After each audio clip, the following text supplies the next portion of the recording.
Counselling வந்து psychologist தான் கொடுக்கணுங்கிறதுல ஒரு கூட்டு குடும்பத்துல இருக்கிற ஒரு தாத்தாவோ ஒரு பாட்டியோ யார் வேணாலும் பாத்தீங்க அப்படின்னா கவுன்சிலிங் கொடுப்பாங்க. That cannot be commercialized. Are you RCI registered?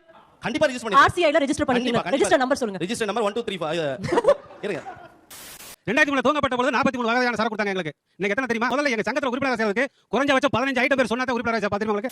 இந்த மாதிரி நாங்க செத்துட்டோம்னா கவர்மெண்ட் வந்து 5000 ரூபாய் என் பொண்டாட்டிக்கு தரணும் அப்படினாங்க. சார் இன்னொரு கல்யாணம் பண்ணி வைங்க சார். அவ்வளவு பேசுறீங்க. உங்க மனைவிக்கு எதுக்கு?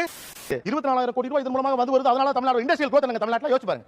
இது இல்லாம தமிழ்நாடு வாழும். மதுக்கடை இல்லாம வாழ்ந்து இருக்கு. மாயன் ட்ரீட்மெண்ட், அதாவது அந்த மாயன் கேலண்டர்ஸ் பார்த்துருக்கீங்களா? பல ஆயிரங்களுக்கு முன்னாடி நடத்தப்பட்ட அந்த ட்ரீட்மெண்ட் வந்து நான் பண்ணிட்டு இருக்கேன். பழைய ட்ரீட்மெண்ட்யா, அதை ஏன் இன்னும் மைண்ட் பண்ணிக்கிட்டு இருக்க? அவங்க யூஸ் பண்ண டிவைஸ்லாம் நான் வச்சிருக்கேன். அது எப்படி அந்த கருவி உங்க கையில வந்து மாயன்? அது வந்து ஆக்சுவலி பாத்தீங்கன்னா நான் வந்து பேசிக் சித்தா டாக்டர் நானு. அதாவது ஏலியன்ஸோட நான் பேசுவேன் சார். ஒரு ஃபேமிலில ஒரு லூஸ் பாத்துருப்பீங்க, ஆனா ஃபேமிலியே லூசா பாக்குறது இதான் ஃபர்ஸ்ட் டைம். ஏலியன்ஸோட பேசுறீங்களா? ஏலியன்ஸோட பேசியிருக்கேன். அது நிறைய ஷோ பண்ணிருக்கேன், என்னோட யூடியூப்ஸ்ல இருக்கு. பெரியசாமி, பசங்க போற போக்க பார்த்தா பெரிய லெவல்ல வருவாங்க போல இருக்கு. ஏலியன்ஸ் எப்படி இருப்பாங்க? ஏலியன்ஸ் வந்து பாத்தீங்கன்னா ஒவ்வொரு கிரகத்திலும் ஒவ்வொரு மாதிரி இருக்காங்க. மனித உருவலையும் இருக்காங்க, அந்த ஒளி ரூபத்திலயும் இருக்காங்க. அங்க வந்துட்டாங்கல்ல, என்ன உங்களுக்கு வேற வேலையே கிடையாதா? சோ பாத்தீங்கன்னா நான் பார்த்ததுல 2 பேர் பார்த்திருக்கேன். சோ நான் இப்ப டச்ல வச்சிருக்கிறது வந்து ஒளி ரூபமான ஒரு ஏலியன்ஸ், அதாவது வியாழன் கிரகத்துல இருந்து. செக்கில ஆட்ன சுத்தமான உருட்டு. இப்ப ஏலியன் நீங்க பேசுறதுக்கு ஒரு மொழி வேணும்ல, அவங்கள்ட்ட என்ன மொழியில பேசுவீங்க? அவங்க வந்து சமிக்கை தான், ஆக்ஷன்ஸ் தான். ஆமா.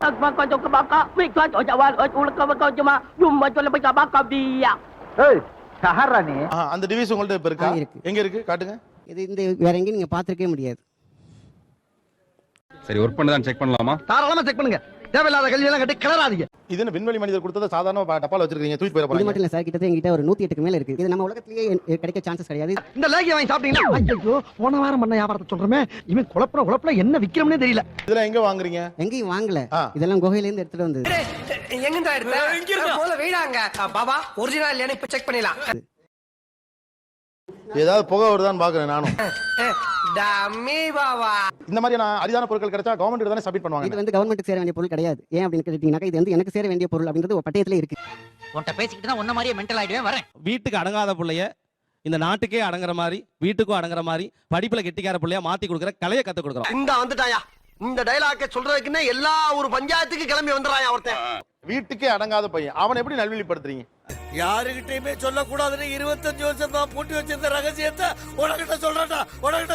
முழுக்க அவங்களுக்கு அவ்வளவுதான். கவுன்சிலிங் கவுன்சிலிங் 100% நடக்கிற விஷயம் தானே. நீ எல்லாம் எங்க உருப்பட போற? வீட்டுக்கு அடங்காமைன்னு சொன்னீங்கல்ல, ஆமா சார். எந்த ஏஜ் லிமிட் நீங்க வந்து டிஃபைன் பண்றீங்க? 9 வயசுல இருந்து 24 வயசுக்குள்ள இருக்கிற ஸ்டூடண்ட்ஸ்க்கான ஒரு நல்வழி வகுப்பு தான். இது அடுக்குமாடா, எந்த ஊர்லடா அடுக்கு? வந்து குழந்தை பருவம் அவங்களால செய்ய வேண்டிய விஷயங்களை நீங்க வந்து ஏன் கண்ட்ரோல் பண்ண இதுல மாதிரி? 2 விஷயம் சார். முதல்ல வந்து இந்த பயிற்சி வந்து உடனே தீர்க்க முடியாது, ஒரு 8 மணி நேரம் ஆகும்னு சொல்லியிருக்கேன். ஏஎஸ்பி இவனே ஒரு ப்ராப்ளம், இவன் எந்த ப்ராப்ளத்தை சால்வ் பண்ண போறான்? கவுன்சிலிங் கொடுக்கறேன்னு சொன்னீங்க. சோ இந்த 8 மணி நேரத்துல அந்த கவுன்சிலிங்கும் இன்க்ளூடடா? ஆமா, பயிற்சி பிளஸ் கவுன்சிலிங். டேய், நீ பொறப்பிலேயே இப்படியா இல்ல திடீர்னு உனக்கு இந்த ஞானம் வந்ததாடா? நாங்க சொல்லித்தர பயிற்சியை ஃபாலோ பண்ணும் பட்சத்தில் அவங்களுக்கு மாற்றம் வரும். அதுவும் அந்த பயிற்சியை பேரண்ட்ஸ்க்கும் சேர்த்து தான் கற்றுக் கொடுக்குறோம். அப்படி பண்ணாதீங்க சார், தயவு செஞ்சு அப்படி பண்ணாதீங்க சார், வேணா சார், இப்படி பண்ணாதீங்க சார். சோ கவுன்சிலிங்ன்றது யார் கொடுக்கறாங்க? நான் கொடுப்பேன், பிளஸ் என்னோட டீம்ல இருக்கிறவங்க மெம்பர்ஸ் கொடுப்பாங்க. சாரி, உங்க குவாலிஃபிகேஷன் என்ன? எம்ஏ மேடம், எம்ஏ வரல. உங்களுக்கு எங்களை பார்த்தா கேனப்பை மாதிரி தெரியுதா? அதானே. You can be sued sir. You can be sued. கண்டிப்பா.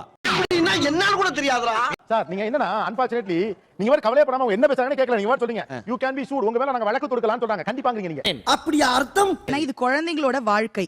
சரியா? இப்போ எங்க கிட்ட ஒரு குழந்தை வராங்கன்னா as you said பேரண்ட்ஸ் கிட்ட பேசுறது எல்லாமே ஃபைன். கரெக்ட். அதுக்கப்புறம் அந்த குழந்தைக்கு வந்து என்ன பிரச்சனை இருக்கு அசஸ்மென்ட் எல்லாமே பண்றோம். இப்போ நமக்கு வந்து ஒரு நோய் இருக்குனா பிளட் டெஸ்ட் எப்படி எடுக்கறோமோ அதே மாதிரி சைக்காலஜிக்கல் டெஸ்ட் நிறைய இருக்கு. பாயிண்ட் பிடிச்சோம்டா. சோ இந்த குழந்தை இதுதான் பிரச்சனை, இந்த குழந்தைக்கு இந்த மாதிரியான ஒரு தீர்வு கொடுத்தா சரியாகும்.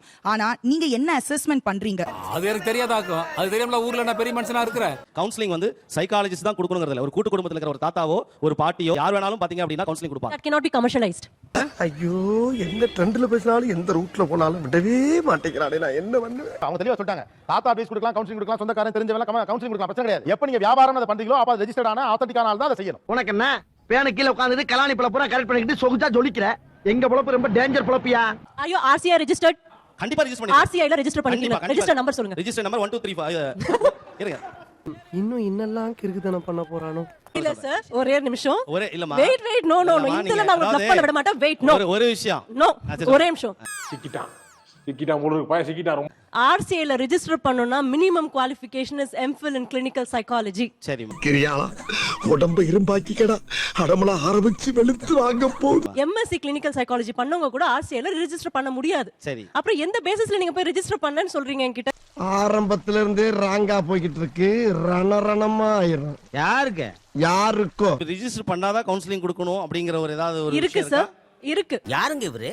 அடி முட்டாள்னு கேள்விப்பட்டிருக்கேன். ஆனா தடி முட்டாளை இப்பதான் பாக்குறேன். அப்ப என்ன தேடி வரவங்களுக்கு நான் என்ன பண்ணலாம்? நீங்க ஏமாத்துறீங்க. ஆல்சோ ஆல்ரெடி அவர் வந்து ஒரு நீங்க ஏமாத்திக்கிட்டு இருக்கீங்க, மக்கள் உங்ககிட்ட ஏமாந்துட்டு இருக்காங்க. உனக்கு தெரியுது, தெரிய வேண்டியவளுக்கு தெரியலையே. லவ் பண்ணா கூட்டி போய் என்ன பண்ணுவாங்கன்னா ஏதாச்சும் சாமியாட்ட போய் பேசுவாங்க, இந்த பொண்ணை வந்து பிரிச்சு வைக்கணும் அப்படின்னு சொல்லிட்டு. அவங்களுக்கும் இவருக்கும் இவங்ககிட்ட கூட்டி போறதுக்கு என்ன வித்தியாசம்? நல்லா புரிய முடியும் சொல்லுங்க. இல்ல இது நல்ல விஷயமா இல்ல கெட்ட விஷயமா சார்? நீங்க தான் சொல்லுங்க. கெட்ட விஷயம். கெட்ட விஷயம். ஆமா. கெட்ட விஷயம். தப்பா போற ஸ்டூடண்ட் வந்து தப்பா போறா நீங்க எப்படி தீர்மானிக்கிறீங்க? சார் அவ்வளவுதான். பெரிய மனுஷனா நீ பீக்காரி பயல எந்திரிச்சு போயா. நீங்க காதலிச்சிருக்கீங்களா? காதலிச்சிருக்கேன் சார். காதலிச்சிருக்கீங்க. உங்க காதல் சரியா தப்பா? அந்த வயதுல தப்பு தான் சார். 21 வயசுல நீங்க காதலிச்சீங்க. அந்த பிள்ளை கல்யாணம் பண்ணீங்களா இல்லையா? பண்ணிட்டேன் சார்.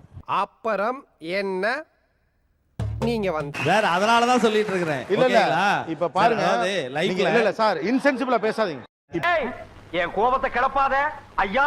இன்னைக்கு உங்க முன்னால ஒரு குறையே விட போகுது. உங்க கையில் தொட்ட ஒரே காரணத்துக்காக உங்க காதலே தவறு நீங்க பின்னால யோசிச்சேன்னு சொல்றீங்க. உங்க மனைவி இதை கேட்டா எவ்வளவு சங்கடப்படுவாங்க முதல்ல? இவன் சில்ற பையங்க. யோசிச்சு பாருங்க. ஒரு பிசினஸ்க்காக சார் மனசாட்சியை தொட்டு பேசுங்க. அந்த பொண்ணை தானே நீங்க கல்யாணம் பண்ணிருக்கீங்க. அந்த பொண்ணை காதலிச்சு கல்யாணம் பண்ண தப்பா சார்? வேணா சார் உங்க கால்ல விழுவறதுக்கு தமிழ்நாடே காத்திருக்கடி பண்ண வேணாம்னு சொல்லி அசால்ட்டா நீங்க இப்படி சொல்லிட்டீங்களே, மாரலி இது தப்பு இல்லையா? இல்ல நான் எதிர்த்து கேட்க ஆள் இல்லனா என்ன வேணாலும் பண்ணலாம்னு நினைப்பா. ஷோ முழுக்க நீங்க சொல்லிருக்க ஒண்ணே ஒண்ணு parents parents parents. You know something, இப்ப பேரண்ட்ஸ் தான் பிசினஸ். நீங்க சொன்னா சரிதானே? நீங்க சொன்னா சரிதா. அப்ப உண்மை என்னன்னு ஒரு இடம் இருக்குது. இங்க பேசியவர்கள்ல அவங்கள நேரடியா யாரோட முரண்படுகிறீர்கள் அல்லது யாரோட பேசணும்னு ஆசைப்படுறீங்க? கேக்குறாருல சொல்லுங்கப்பா. நீங்க ஸ்டார்டிங்ல சொன்னீங்க என்னன்னா குடிக்காம இருக்க குடிக்க வைக்கிறதா உங்களோட நோக்கமா வச்சிருக்கீங்கன்னு சொல்றீங்க. ஆனா நீங்க எப்படி குடிக்காம இருக்கீங்க இப்போ? இது ஒரு நல்ல கேள்வி. பதில சொல்றா. ஒட்டுமொத்த தமிழ்நாட்டுல 1 கோடி பேர் மது குடிச்சிட்டு இருக்காங்க. அதற்கு ஒரே தலைவன் நான் தான். அதெல்லாம் அது நான் குடிச்சிட்டு மல்லாகப்படுத்திட்டு நான் எப்படி வழி நடத்த முடியும்? இந்த பேச்சு ஒண்ணு குறைச்சல. 1 கோடி பேர் இந்த நாட்டுல குடிக்கிறாங்க அப்படின்னா அந்த 1 கோடி பேர் உங்களுக்கு தொண்டர்களா மாறுவாங்க நீங்க சொல்றீங்க. மாறிட்டு இருக்காங்க. சரிங்க, மாறட்டும். இவரோட பெரிய எம்சியாவுல இருக்கு. இது இவங்க எல்லாம் குடிக்காம போயிட்டாங்கன்னா அப்ப உங்க கட்சி போச்சு இல்லையா? குடிக்காம இருக்க வாய்ப்பே இல்லையே. எனக்கு புரியவில்லை. அவங்க சும்மா இருந்தாலும் நீங்க குடிக்க விட மாட்டீங்க போல இருக்கே. அவனை குடிக்க வச்சிருக்கீங்க போல இருக்கே. இவங்கள தூரமாண்டு வேடிக்கை பார்த்தாலும் துயரம் சுத்தி சுத்தி அடிக்கிறாங்க. நீங்க வச்சுக்கிற சின்னமே ஃபர்ஸ்ட் தப்பு. அந்த கொள்கை வந்து கொள்கையே கிடையாது. அது கொள்கை இல்லாத ஒரு சின்னம். டேய் இதான் ஜாக்குன்னு ரொம்ப லந்து பண்ற நீ. இது தப்பு. உங்களை அனைவருக்கும் வணக்கம். நீங்க வந்து பாட்லி சின்னத்தை பத்தி நீங்க பாக்குறீங்க. மூடிய திறந்தா தாலியா இருந்தா தாலி கயிறு போட்டுக்க கவனிங்க. ஏன் கத்துற? சரி சரி சரி சார் நாங்க தெளிவா குடிக்கிறோம். அதாவது பாருங்க இருங்க குடிக்கிறதே தப்பு. டாஸ்மார்க் யாரா நீ இவ்வளவு டேலண்டட் ஆகுற? டாஸ்மார்க் துவங்கப்பட்ட பொழுது 2003 துவங்கப்பட்ட பொழுது 43 வகையான சரக்கு கொடுத்தாங்க எங்களுக்கு. இன்னைக்கு எத்தனை தெரியுமா? 250 வகையான சரக்கு இன்னைக்கு வந்துட்டு இருக்கு. ஏன்டா டேய் இது வரைக்கும் நீங்க போற காரியம் ஏதாச்சும் விளங்குறாடா? பஸ்ல இருந்து பஞ்சாயத்து வரைக்கும் செருப்படி வாங்குறீங்களே, அப்புறம் எதுக்குடா உங்களுக்கு இன்னும் இந்த வரட்டுக்கு வருமா? முதல்ல எங்க சங்கத்துல உறுப்பினரா சேர்றதுக்கு குறைஞ்சபட்சம் 15 ஐட்டம் பேர் சொன்னாதான் உறுப்பினரா தெரியுமா உங்களுக்கு? இது என்ன பிரமாதம்? இதை விட பெசலைட் ஒண்ணு இருக்கு. நீங்க திருந்தின மாதிரி மத்தவங்க திருந்த மாட்டாங்க எப்படி நம்புறீங்கன்னு எனக்கு தெரியல. ஒண்ணு. ரெண்டாவது, இப்ப இந்த மதுக்கடை எல்லாம் வரக்கூடாதுன்னு பல இடங்கள்ல போராட்டங்கள் நடக்குது. பெண்கள் ரோட்டுக்கு வந்து கடப்பாரை வச்சு இடிக்கிறாங்க. உண்மை சார். அதே பெண்கள் தான் 4000 ரூபாய் எந்த மதுபான ஆலை நடத்துறாங்களோ அவங்களே வேட்பாளர் நிற்கிறாங்க. 4000 ரூபாய் காசை வாங்கிட்டு ஓட்ட போடுறாங்க. ஏன் இப்ப உனக்கு எங்க வலிக்குது? நம்ம வேலையை பார்க்க வேண்டியதானே? இல்ல சார், எது சொன்னாலும் சொல்லலாம். அப்படிதான் பண்ணா, இவன் இப்படிதான் பண்ணா. அப்புறம் நான் ரொம்ப பர்சனலா கேள்வி வந்துருவேன். இதே மாதிரி காசு வாங்கிட்டு அவங்க மணி ஓட்டு போட்டாங்களா? சங்கடமா இருக்குல்ல? சோலி முடிச்சு 24,000 கோடி ரூபாய் இதன் மூலமாக வந்து வருது. அதனால தமிழ்நாடு இண்டஸ்ட்ரியல் growth நாங்க தமிழ்நாட்டுல யோசிச்சு பாருங்க. இது இல்லாம தமிழ்நாடு வாழும். மதுக்கடை இல்லாம வாழ்ந்து இருக்கு. சார் இப்போ மத்தவங்க எல்லாம் பாக்கும்போது எனக்கு இவ்ளோ கோவம் வரல சார். எனக்கு அவங்க எல்லாமே ஒரு டெல்யூஷன்ல தான் இருக்காங்க. But he is anti social pure. ஐயோ படுத்துறானுங்களே. இந்தியாஸ் டாட்டர்னு சொல்லி ஒரு ஷார்ட் ஃபிலிம் எடுத்தாங்க. நிர்பயா ரேப் பண்ணவங்க. அது ஒரு லாயர் போய் பேசிருப்பாரு. சாப்பாடு ரோட்லயும் இருக்கும், வீட்லயும் இருக்கும், எங்க சாப்பிடுறோம். ஐ மீன் அந்த மாதிரி ஒரு பொண்ணு வந்து கொஞ்சம் அசிங்கம் அல்லவருக்கு. அதே மாதிரி வந்து ஒரு சோஷியல் மீனிங் இல்லாம அந்த லாயர் எப்படி பேசுறாரு, இவரும் அதே மாதிரி பேசுற மாதிரி இருக்கு சார். Dangerous fellow. இவனை கேர்ஃபுல்லா தான் ஹேண்டில் பண்ணணும். இந்த மாதிரி நாங்க செத்துட்டோம்னா கவர்மெண்ட் வந்து 5000 ரூபாய் என் பொண்டாட்டிக்கு தரணும் அப்படினாங்க. சார் இன்னொரு கல்யாணம் பண்ணி வைங்க சார். அவ்வளவு பேசுற நீங்க உங்க மனைவிக்கு எதுக்கு? எங்க தலைக்கு எவ்வளவு தில்லு பத்தியா? நீங்க போய் சேர்ந்துட்டீங்கன்னா ரெண்டாவது கல்யாணம் பண்ணிட்டோம். அதாவது எதுக்கு உங்களுக்கு 5000 ரூபாய் கவர்மெண்ட் தரணும்?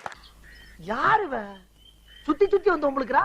நீங்க மக்களை குற்றவாளியாக மனதிலே வைத்துக் கொண்டு தலைவனாக இருக்க முடியாது. மக்கள் புரியாதவர்களாக இருந்தாலும் கூட உங்களுக்கு புரிய வைக்க வேண்டிய சசிபெருமாள் தான் தலைவர். அவ்வளவுதான். வீடியோ போட்டா சப்ஸ்கிரைபரே வர மாட்டேங்குதான். அவன் ஏன் வீடியோ போடுறான்லாம் கேட்கறது இல்லை. நீங்க சப்ஸ்கிரைப் பண்ணி விடுங்க. வீடியோ நல்லா இல்லைனாலும் சப்ஸ்கிரைப் பண்ணணுங்க.